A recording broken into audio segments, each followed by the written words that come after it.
চাল ভেজানোর ঝামেলা ছাড়াই দেখুন ভাত দিয়েই বানাচ্ছি আজকে সকালের ব্রেকফাস্ট।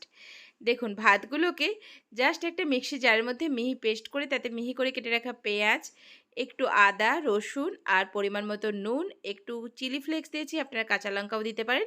আর ছোট বাটির 1 বাটি সুজি দিয়েছি, তার হাফ বাটি টক দই, পরিমাণ মতো চিনি আর নুন দিয়ে দেখুন ভালো করে হাতের সাহায্যে মেখে নেবেন।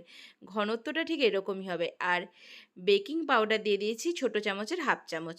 এরপর একটা কেক টিনে একটু তেল ব্রাশ করে তার মধ্যে মিশ্রণটা দিয়ে উপরে একটু চিলি ফ্লেক্স দিয়ে গার্নিশিং করে আর কি একটা স্ট্যান্ড দিয়ে রাখা ফুটতে থাকা জলের মধ্যে বসিয়ে দিলাম। দেখুন একটা কড়ার মধ্যে ভালো করে বসিয়ে ঢাকা দিয়ে প্রায় 40 মিনিট বয়েল করুন। আর কিচ্ছু লাগবে না বন্ধুরা। দেখুন এরপর ঠান্ডা করে জাস্ট এইভাবে মোল্ড থেকে উল্টে নিন, একদম সুন্দরভাবে বেরিয়ে আসবে। দেখুন পছন্দ সকালের ব্রেকফাস্ট সস কিংবা এমনিই চলে যাবে চায়ের সাথে।